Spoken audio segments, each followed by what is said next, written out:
তোমাকে এত চিন্তিত লাগছে তার পেছনে কারণটা কি? কারণ হচ্ছে যখন আমরা ছোট ছিলাম বাইক চালাতাম তখন বাবা মায়ের টেনশন থাকতো। আচ্ছা এখন বড় হয়েছি আমরা বাইক চালাতে পারি। আচ্ছা এখন বাবা 75+ ইয়ার্স নতুন গাড়ি কিনবে, টেস্ট ড্রাইভ দিচ্ছে, রোডে গেছে। আচ্ছা আমরা এখন দেখে হয়েছে না নিচ্ছি আমার দাদার চিন্তা। দাদার চিন্তার কারণ এটাই। টেস্ট ড্রাইভ দিয়ে বাবা ফিরছে। আচ্ছা আমরা জেনে নেবো কিরকম লাগলো, কিরকম এই গাড়িটা? এই গাড়িটা তো একটু ভালো লাগে তো, হাতে শুট করেছে। বাস আমাদের টেনশন হচ্ছে যে তুমি ঠিকঠাক করে চালাতে পারছো। রানী কালার। ও মুখের হাসি তো আলাদা। ও এক হাত ছেড়ে টাটা করতে করতে আসছে।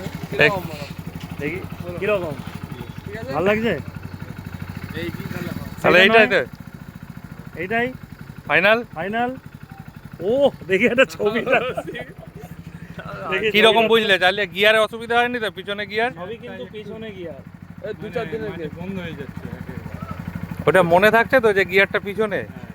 তাহলে পছন্দ তো এটাই। আমি একটু চালিয়ে দেখে নিই। এটা একটু হাড়ি আছে, ভালো। ভালো তো? ভালো লাগছে তো তোমার? ব্যাস ঠিক আছে, চলো। হলো, খুশি তো? হ্যাঁ, রং পছন্দ, পছন্দ। চালিয়ে আরাম। আর কত কলেজে যাবে? না, ওটা তুমিই চালাবে। আরে ও যে গাড়িটা এই তো পাহাড়ে উঠে গেল, দিয়েছ সম্বন্ধা নুনি না কোথায় যাবো? ও তুমি যাবে মন্দারমণি চালিয়ে? হ্যাঁ। সাবাস। ফাইনালি গাড়ি কেনার পর বেরিয়েছে। ও দাঁড়াও